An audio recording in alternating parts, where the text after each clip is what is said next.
भाषा जो है, भाषा मुख्य रूप से क्या चीज़ है? विचार विनिमय का साधन है। भाषा क्या है? विचार विनिमय का साधन है। दूसरा चीज संप्रेषण का माध्यम है। संप्रेषण माध्यम आपस में बोलचाल समझने का एक माध्यम भी है। तीसरा पॉइंट है महसूस करने का एक साधन है। भाषा जो है, कोई शब्द कोई बोल रहा है उसको आप महसूस कर सकते हो, तो ये महसूस करने का भी एक साधन है। चौथा है अनुभव करने का साधन है, और आप इसमें अनुभव भी कर सकते हैं। तो ये भाषा के संदर्भ में चार महत्वपूर्ण लाइनें हैं।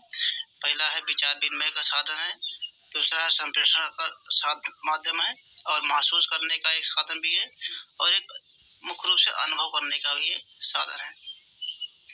उसका भाषा को हम लोग तीन रूप से सीख सकते हैं। पहला है मौखिक, दूसरा लिखित, और तीसरा है सांकेतिक है।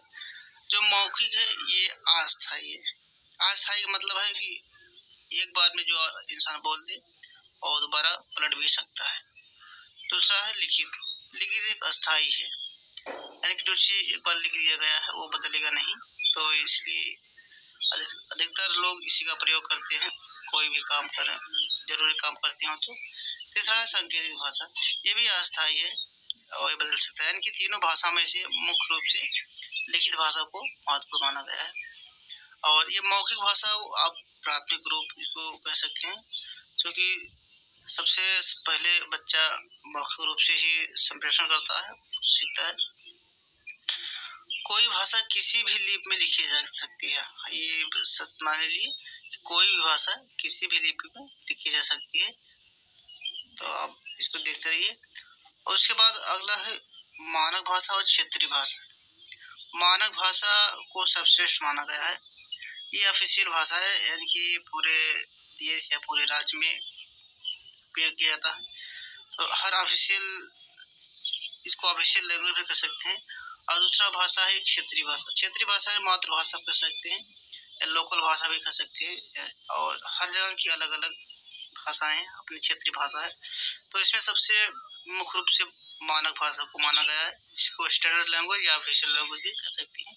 लेकिन सभी ऑफिसों में इसी भाषा का प्रयोग किया जाता है।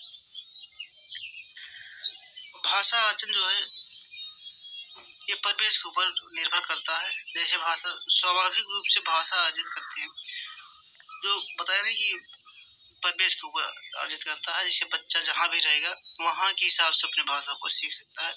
ये अचेतन प्रक्रिया है, यह अपने आप सीख लेती है, किसी स्कूल किताब की जरूरत नहीं होती है।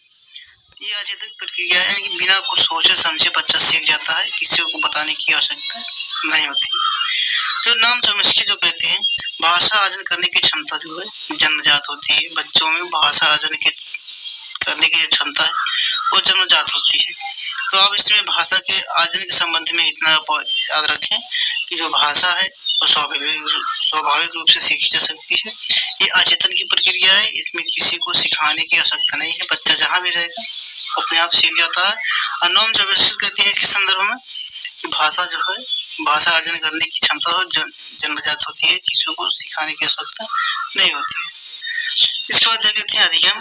दोस्तों ये सारे नोट्स जो है पॉइंट इम्पोर्टेंस है, इसमें इधर उधर की बातें नहीं है, सीधे पॉइंट पर बात हो रही है। और एक एक पॉइंट भी आपको प्रत्येक क्वेश्चन में आने वाले एग्जाम में जो आपको सीख देंगे, तो आप इसको ध्यान से पढ़िए, क्योंकि इसमें बहुत महत्वपूर्ण टॉपिक या पॉइंट को रखा गया है। तो देख लीजिए, आप ध्यान से देखिएगा। इसके बाद आप देखते हैं, तभी तो इतना एक एक चैप्टर में इतने कम लाइनें रखी गई हैं। और इसके बाद अधिगम है। तो अधिगम में क्या है? ये अभ्यास करना। अधिगम क्या है? अभ्यास कहती है कि अभ्यास से आप सीख सकते हो। और दूसरी चीज ये शिक्षा या पुस्तक, इसमें जो है इसकी सहायता ली जा सकती है, शिक्षक की सहायता ली जा सकती है और पुस्तक की सहायता ली जा सकती है। ठीक दोस्तों, ये सचेतन की प्रक्रिया है। सचेतन की मतलब होता है कि अगर ध्यान नहीं देंगे, समझेंगे नहीं, तो आप सीख नहीं सकते। ये अचेतन की प्रक्रिया बिल्कुल नहीं। अचेतन मतलब क्या होता है? वो अपने आप से आ जाता है। लेकिन इसमें क्या है? आपको सचेत होना पड़ेगा, आपको पढ़ना पड़ेगा, उसको ध्यान रखना पड़ेगा, तभी ये आएगा। तो अधिगम जो है ये सचेतन की प्रक्रिया है, अर्जन जो है वो अचेतन की प्रक्रिया है। इतना आप याद रखेंगे दोनों। उसके बाद लेवोइसिस क्या कहते हैं, भाषा सिखाने में सबसे महत्वपूर्ण सामाजिक अंतरक्रिया को माना जाता है। लेवोइसिस जो है एक सामाजिक वैज्ञानिक थे। इन्होंने बताया है कि जो है भाषा को सिखाने के लिए एक सामाजिक अंतरक्रिया की आवश्यकता को बहुत महत्वपूर्ण माना गया है। ये मानते हैं। फिलहाल ठीक भी है, क्योंकि भाषा को सीखने के लिए समाज में रहना आवश्यक है। अगर जंगल में रहेंगे तो जंगल थोड़ी भाषा सिखाएगा। तो अभी मान लीजिए, तो इनके बारे में इतना एक लाइन बहुत इम्पोर्टेंट है। भाषा सीखने सिखाने के लिए सामाजिक अंतरक्रिया को माना जाता है, बहुत महत्वपूर्ण माना जाता है। और उसके बाद देखते हैं जीन पियाजे क्या कहते हैं। जीन पियाजे कहते हैं अहम मौखिक केंद्रित। तो ये शब्द याद रखिएगा, अहम केंद्रित वाक्य मतलब होता है अपने आप अंदर से अंदर बात करना। तो ये शब्द जो है जीन पियाजे ने बोला है, इतना याद रखना। और उसके बाद लेवोइसिस के बारे में फिर कुछ और देख लेते हैं। बालक भाषा अपने परिवेश में अंतरक्रिया करते हुए सीखता है। जिसे आपने बताने की जो सामाजिक परिवेश है उसके आधार पर सीखता है। इसके अनुसार निजी वाक्य बालक के संज्ञानात्मक विकास में सहायक होता है। अब इसमें निजी वाक्य मतलब प्राइवेट भाषा। प्राइवेट भाषा मतलब बच्चा जो अपने आप बोलेगा, सीखेगा। कोई भी सामान हो या कोई भी खेल खेलता हो तो अपने आप बोलेगा, ये कैसे करना है कैसे नहीं। ये निजी भाषा बोल के मतलब बोलेगा। यहाँ जीन पियाजे कहते हैं अहम केंद्र की, ये अपने मन में ही बोलता है, ये कोई सुनेगा का नहीं, अपने आप बोलेगा। और ये जो है इसमें बोलता है और खुद ही समझता है। इनके अनुसार जो कुछ वाक्य है देख लीजिए। एक सामाजिक वाक्य है सोशल स्पीच, और एक निजी वाक्य प्राइवेट स्पीच, एक अंतर वाक्य साइलेंट। तो सामाजिक वाक्य में जो भाषा जो है समाज से इंटरेक्ट करता है और सीखता है। निजी वाक्य में बच्चा अपने आप खुद से बोलता है। और अंतर्वाक्य मतलब है वो अपने मन में ही बोलकर सीखेगा। तो ये आप लेवोइसिस के बारे में इतना शॉर्ट रूप में समझ लीजिए। ये लेवोइसिस की जो है ये सामाजिक अंतर की बात करते हैं और प्राइवेट स्पीच की बात करते हैं। ये इतना इनके बारे में आगे देख लीजिए। तो स्किनर के बारे में थोड़ा एक नोट देख लेते हैं, एक लाइन। ये पहली बात ये समझ लीजिए कि ये स्किनर जो है व्यवहारवादी है। व्यवहार के अनुसार ये कहते हैं अनुकरण के माध्यम से भाषा सीखा जा सकता है। यानी कि जो अनुकरण करने के, बार बार अध्ययन करने से, उसको पढ़ने से, उसको दोहराने से भाषा को सीखा जा सकता है। ये कहते हैं स्किनर जो है व्यवहारवादी जो है। उसके बाद आते हैं नोम चॉम्स्की के बारे में। जैसे नोम पिछली लाइनें देखा आपने कि नोम चॉम्स्की कहते हैं कि जो भाषा सीखने के लिए जो जन्मजात होता है, इसमें प्रत्येक बालक भाषा सीखने की जन्मजात शक्ति के साथ पैदा होता है, जिसे डाइट कहा जाता है।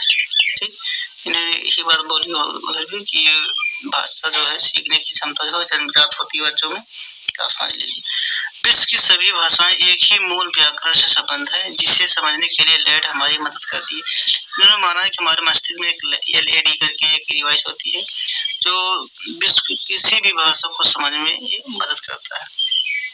ठीक, उसके बाद आप देख लेते हैं भाषा कौशल क्या है। भाषा कौशल मतलब है कि भाषा सीखने के लिए सबसे पहले क्या जरूरी है। तो अब एक शॉर्ट नोट देख लीजिए कि सुबोपाली, इतना याद कर लेंगे तो आप बोलेंगे नहीं। सुबोपाली यानी कि सुबो मतलब सबसे पहले बच्चा सुनता है, उसके बाद बोलता है, उसके बाद पढ़ता है, फिर उसके बाद लिखना है। लिखने का काम जो आदमी करता है।